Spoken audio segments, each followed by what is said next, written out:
railway recruitment বোৰ্ডে finally railway জেই notification officially publish কৰিছে আৰু এই নটিফিকেশ্যনত মুঠ প্ৰায় 8000ৰ ভেকেন্সি আছে আৰু ৰেলৱে জেইৰ কোৱালিফিকেশ্যন কি হয় কোৱালিফিকেশ্যনৰ ভিতৰত যিসকলে ডিপ্ল'মা ইন ইঞ্জিনিয়াৰিং কৰি থৈছে এটো হৈছে মিনিমাম কোৱালিফিকেশ্যন তাতকৈ যদি বেছি কোৱালিফিকেশ্যন আছে ব্যাচেলাৰ অফ টেকনলজি বা ব্যাচেলাৰ অফ ইঞ্জিনিয়াৰিং মাষ্টাৰ বা এমটেক যদি কৰিছে কোনোবা এমই যদি কৰিছে কোনোবা তেওঁলোকক কিন্তু ডেফিনেটলি এপ্লাই কৰিব পাৰিব যেহেতু মিনিমাম কোৱালিফিকেশ্যন তেওঁলোকে ডিপ্ল'মা ইন ইঞ্জিনিয়াৰিং বিচাৰিছে যে ডিপ্ল'মা ইন ইঞ্জিনিয়াৰিঙৰ ভিতৰত ম্যাক্সিমাম আপোনাৰ ষ্ট্ৰীমৰ ক্যান্ডিডেট সকলে এপ্লাই কৰিব পাৰিব যেনে মেকানিক্যাল ইলেক্ট্ৰিক্যাল ইলেক্ট্ৰনিক্স তাৰপিছত সিভিল তো মই সকলো ডিটেইলছ আপোনালোকক জনাম যে ফৰ্ম ফিলআপ কেতিয়াৰ পৰা আৰম্ভ হ'ব আৰআৰবি গুৱাহাটী দ্যাট মিন্স গুৱাহাটীত কেইটা পোষ্ট আছে আৰু ইয়াৰ সিলেবাস কি আছে নেগেটিভ মাৰ্কিং কিমান আছে গোটেইখিনি কথা আলোচনা কৰা হ'ব তো তাৰে আগত চাম আমি যে এপ্লিকেশ্যন ডেট কেতিয়া এপ্লিকেশ্যন ডেট হৈছে 30 তাৰিখৰ পৰা আপোনালোক অনলাইন ফৰ্ম ফিলআপ কৰিব পাৰিব জুলাই মাহৰ আৰু আগষ্ট মাহৰ 29 তাৰিখলৈকে হৈছে ফৰ্ম ফিলআপ কৰিব পাৰিব দ্যাট মিন্স লাষ্ট ডেট হৈছে 29 অগষ্ট ঠিক আছে বুজি পালে আৰু এজ লিমিটৰ কথা যদি কও এজ লিমিট নৰমালি 18 বছৰৰ পৰা 33 ইয়াৰ্স থাকে কিন্তু কোভিড-19 ৰ কাৰণে 3 বছৰ কোনো ভ্যাকেন্সি ওলোৱা নাছিলে সেইভাবে তেওঁলোকে 3 বছৰ এক্সট্ৰা কৈ দিছে এবাৰ ইনক্ৰিজ কৰাই দিছে দ্যাট মিন্স 18 বছৰৰ পৰা 36 এজ লৈকে এবাৰ ক্যান্ডিডেটে কিন্তু এপ্লাই কৰিব পাৰিব দুটা ক্যাটাগৰী পোষ্ট আছে level 7 and level 6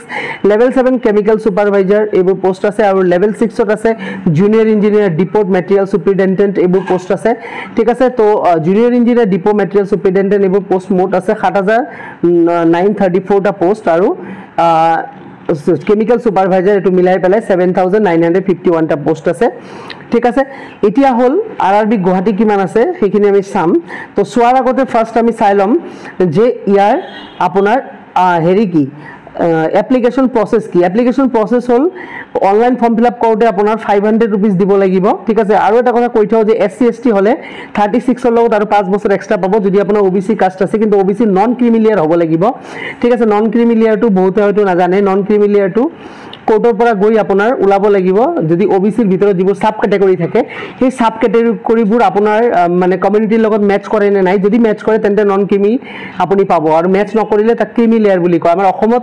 normally OBC creamy layer non creamy layer দুইটাই চলি যায় কিন্তু যদি সেন্ট্রাল লেভেলে পোস্টবোর্ড এপ্লাই করে তাত আপনি ক্রিমিলিয়ার নচলে নন ক্রিমিলিয়ার হ'ব লাগিব দ্যাট মিন্স আপোনাৰ কমিউনিটিটো সেই লিস্টেড হ'ব লাগিব গভৰ্নমেন্টে যেটো লিস্ট কৰিছে লিস্টেড হ'ব লাগিব আপোনাৰ সাব কমিউনিটিটো ওবিসি ভিতৰতে সাব কমিউনিটি থাকে নহয় টাইটেলবোৰ সাব মানে সাৰনেমবোৰ হেবোৰ মিলাই মানে তেওঁলোকে মিলাই নন ক্ৰিমিলিয়াৰ উলাব লাগিব আপোনাৰ ঠিক আছে তেতিয়া 3 বছৰ পাব আৰু এসসি এসটি কাৰণে নালাগে হেবোৰ নন ক্ৰিমি 5 বছৰ এক্সট্ৰা আপুনি হেৰি পাব এজ লিমিট পাব ঠিক আছে তো 500 টকা লাগিব ফর্ম ফিলআপ কৰোতে জেনাৰেল কাষ্টৰ কাৰণে ঠিক আছে তাৰে ভিতৰত 400 shall be refunded to the bank charge on appearing the first stage CBT 400 টকা তেওঁলোকে কি কৰিব ৰিফান্ড কৰি দিব যদি আপুনি CBT 1 মানে অ্যাটেন্ড কৰে CBT 1 ত যদি আপুনি পৰীক্ষা দিবলৈ বহে আৰু এসসি এসটি হলে 250 টকা আপুনি ফৰ্ম ফিলআপ মানে ফৰ্ম ফিলআপত দিব লাগিব ঠিক আছে তো আৰু ফিমেল ক্যান্ডিডেটৰ কাৰণে 250 টকা এসসি এসটি এক্স সাৰ্ভিসম্যান ফিমেল ট্ৰান্সজেন্ডাৰ ঠিক আছে ইকোনমিক্যালি ব্যাকগ্ৰাউন্ড ক্লাস ইবিসি যদি এবোৰ হয় ইডব্লিউএস ঠিক আছে হেবোৰ যদি হয় তেন্তে আপুনি 250 টকা দিলে হ'ব কিন্তু এইখিনি ৰিফান্ড পাই যাব যদি CBT 1 ত বহে তো এক্সাম প্যাটাৰ্ন কি এক্সাম প্যাটাৰ্ন হৈছে আৰআৰবি মানে ৰেলৱে জেই দুটা স্টেজত পৰীক্ষা হ'ব কম্পিউটাৰ বেস স্টেজ এটা হৈছে CBT 1 বুলি কয় আৰু সেকেন্ড হৈছে CBT 2 CBT 1 ত যদি আপুনি পাস কৰে তেতিয়া হলে আপুনি CBT 2 ত বহিব পাৰিব ঠিক আছে CBT 1 ত পাস কৰিব নোৱাৰিলে CBT 2 ত আপুনি বহিব নোৱাৰে CBT 1 ত কিমানজন ক্যান্ডিডেট লব যিমান ভ্যাকেন্সি আছে তাৰ 15 গুণ 15 টাইমছ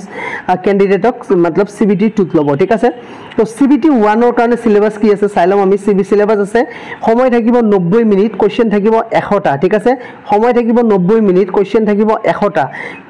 কি কোশ্চেন থাকিব 100 টাৰ ভিতৰতে তাতে ইয়াতে ভাগ কৰি দিছে ঠিক আছে আমি চাইলম যে কেনেকুৱা ধৰণৰ দিছে যে ম্যাথমেটিক্সত 30 টা কোশ্চেন থাকিব জেনারেল ইন্টেলিজেন্স এন্ড রিজনিং 25 টা কোশ্চেন থাকিব জেনারেল অ্যাওয়ারনেস 15 টা কোশ্চেন থাকিব জেনারেল সায়েন্স থাকিব 30 টা কোশ্চেন তো ম্যাথস 30 রিজনিং 25 জিকে 15 আৰু সায়েন্স 30 দ্যাট মিন্স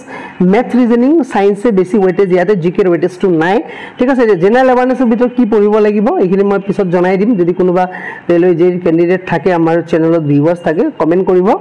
ডিটেইল সিলেবাসটো মই পিছত দি দিম যে ম্যাথছৰ কি পঢ়িব লাগে ৰিজনিং কি জিকে কি সায়েন্স কি ঠিক আছে এই হল 100 টা কোশ্চেন থাকিব সময় থাকিব 90 মিনিট যদি আপুনি CBT 1 ক্র্যাক কৰিব পাৰে 15 টাইমস বুলি লিখিছে the second stage shall be 15 times community wise SC ৰ কাৰণে 15 টাইমস OBC ৰ কাৰণে 15 টাইমস জেনাৰেল ৰ কাৰণে 15 টাইম মানে SC যিমান ভ্যাকেন্সি আছে তাতকৈ 15 গুণ মানে বেসিক ক্যান্ডিডেট সেকেন্ড স্টেজত মাতিব ঠিক আছে নেগেটিভ মার্কিং 1/3 আছে তিনিটা কোশ্চেন রং কৰিলে 1 মাৰ্ক কাটা যাব তিনিটা কোশ্চেন ৰং কৰিলে ঠিক আছে 1/3 বুজি পালে তিনিটা কোশ্চেন যদি আপুনি রং কৰে তেতিয়া আপুনি 1/2 মাৰ্ক আপোনাৰ কাটা যাব বুজি পালে দ্যাট মিন্স 33.33% আপোনাৰ কাটা যাব বুজি পালে তো CBT 2 আছে 150 টা কোশ্চেন থাকিব এই 150 টা কোশ্চেনৰ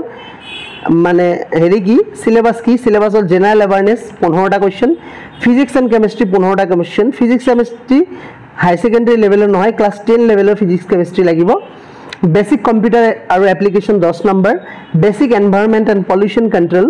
কন্ট্ৰোল ওপৰ 10 টা কোশ্চেন টেকনিক্যাল এবিলিটি মানে আপুনি যদি সিভিলৰ হয় তেতিয়া হলে সিভিলৰ 100 টা কোশ্চেন মেকানিক্যাল হলে মেকানিক্যালৰ 100 টা কোশ্চেন ইলেক্ট্ৰিক্যাল হলে ইলেক্ট্ৰিক্যালৰ 100 টা কোশ্চেন ইলেক্ট্ৰনিক্স হলে ইলেক্ট্ৰনিক্সৰ 100 টা কোশ্চেন এই মিলাই পেলাই 150 টা কোশ্চেন 120 মার্ক সেম 1/3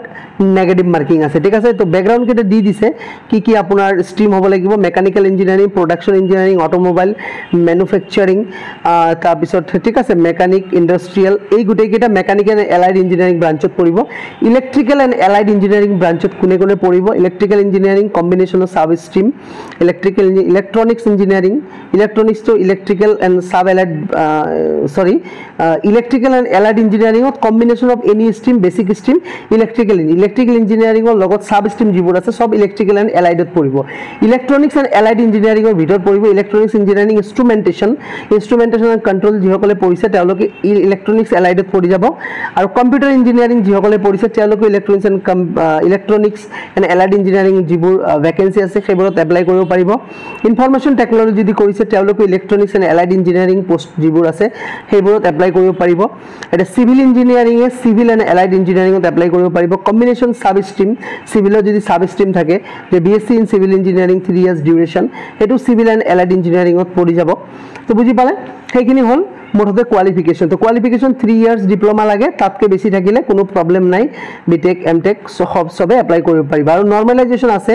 ৰেলৱে জানে নরমালাইজেশন হয় ঠিক আছে নরমালাইজেশন কেনেকে হয় এটো মই পিছত ভিডিও বনাম নহলে ভিডিওটো দীঘল হৈ যাব এটা আমি ডাইৰেক্টলি চাম যে ৰেল আৰআৰবি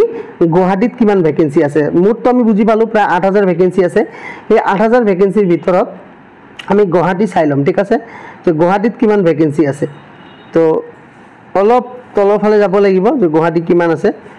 তলৰ ফালে গলে পোৱা যাব ভ্যাকেন্সিখিনি এয়া আহমেদাবাদৰ পৰা স্টাৰ্ট হল এটা গুৱাহাটী যদি আমি চাও গুৱাহাটী হল north eastern frontier railway that means NFR ৰ আন্ডাৰত দুটা আৰআৰবি আহে এটা হৈছে আৰআৰবি গুৱাহাটী আৰু এটা আহে আৰআৰবি শিলিগুড়ি ঠিক আছে তো আমি দুইটাই চাব লাগিব আৰআৰবি গুৱাহাটী চাব লাগিব আৰু আৰআৰবি শিলিগুড়ি চাব লাগিব ঠিক আছে তো আৰআৰবি আমি গুৱাহাটীটো চাই লও আৰআৰবি হেৰি আহিল এটো আৰআৰবি গোৰখপুৰৰ পিছতে গুৱাহাটী আহিব এইটো আৰআৰবি গুৱাহাটী আহিলে গুৱাহাটীত আছে মুঠ 225 টা ভ্যাকেন্সি ইয়াতে দেখিছে মুঠ আছে কিমান 225 টা ভ্যাকেন্সি আছে আরআরবি গুৱাহাটীত ঠিক আছে এতিয়া ব্যাকগ্ৰাউন্ড ওয়াইজ যদি চাই তেতিয়া হলে মেকানিক্যালৰ সিভিলৰ ইলেক্ট্ৰিক্যালৰ কিমান আছে ইয়াতে আপোনালোকে চাই লব পাৰিব নিজৰ ব্যাকগ্ৰাউন্ড কিটা ইলেক্ট্ৰিক্যালৰ ভ্যাকেন্সি আছে মুঠ এটা ইলেক্ট্ৰিক্যালৰ মানে হেৰি ওয়াইজ আছে আপোনাৰ ডিজাইন এন্ড ড্ৰয়িংত এটা আছে জেনাৰেল সাৰ্ভিস ইলেক্ট্ৰিক্যাল 45 টা আছে ইলেক্ট্ৰিক্যাল ওয়াৰ্কশপত 5 টা আছে আৰু সিভিলৰ যদি চাই সিভিলৰ আছে ব্ৰিজত আছে 46 টা ডিজাইন এন্ড ড্ৰয়িংত আছে 10 টা ওয়াৰ্কস এন্ড আৰডিত আছে 16 টা ঠিক আছে তাৰ পিছত হৈ গল আপোনাৰ ট্র্যাক মেশিন দ্যাট মিন্স মেকানিক্যালত 12 টা ঠিক আছে মেকানিক্যালত ক্যারেজত আছে 23 টা ডিজাইন এন্ড ড্ৰয়িংত আছে 5 টা ঠিক আছে মেকানিক্যাল আৰু কেমিক্যালত যদি চাই কেমিক্যালত আছে 7 টা তো ডিজাইন এন্ড ড্ৰয়িং আছে এসএনটি 6 টা এসএনটি টেলিকমিউনিকেশন এবিলাক টেলিকমিউনিকেশন ব্ৰাঞ্চৰ 13 টা এসএনটি সিগন্যালৰ 12 টা ওয়াৰ্কশপৰ 2 টা স্টোৰ ডিপো 22 টা মিলাই পেলাই 225 টা আছে আমাৰ আৰআৰবি গুৱাহাটীৰ পিছত এই যে আরআরবি শিলিগুড়ি চাম ঠিক আছে আরআরবি শিলিগুড়ি মই ডিটেইল নোটিফিকেশনটো টেলিগ্রাম চ্যানেলত দি দিম টেলিগ্রাম চ্যানেল লিংক ডেসক্রিপশন বক্সত আছে আপোনালোকে টেলিগ্রাম চ্যানেলটো ফলো কৰি লব তাত গুটেই পিডিএফটো তাত প্ৰভাইড কৰি দিম ধুনীয়াকৈ নিজৰ নিজৰ ব্ৰাঞ্চকেইটা চাই ল'লে আপোনালোকৰ সুবিধা হ'ব কিন্তু আৰআৰবি শিলিগুড়িত বেছি ভেকেঞ্চি নাই মাত্ৰ 28টা ভেকেঞ্চি আছে এনএফআৰ আণ্ডাৰতে পৰে নৰ্থ ইষ্টাৰ্ণ ফ্ৰণ্টিয়াৰ ৰেলৱে ঠিক আছে মুঠ 28টা আছে তো টেলিগ্ৰামত জয়েন কৰি লওক আপোনালোকে পিডিএফটোৰ পৰা চাই লওক নিজৰ নিজৰ ভেকেঞ্চি আৰু কোনে কোনে আছে যেই ক্যান্ডিডেট বা কোনে কোনে এপ্লাই কৰিব বুলি ভাবিছে কমেন্টত জনাবলৈ নাপাহৰিব নতুন কোনোবা থাকিলে চেনেলটো সাবস্ক্ৰাইব কৰি ৰাখক আৰআৰবি ৰিলেটেড ভিডিওস পাবলৈ থ্যাংক ইউ সো মাচ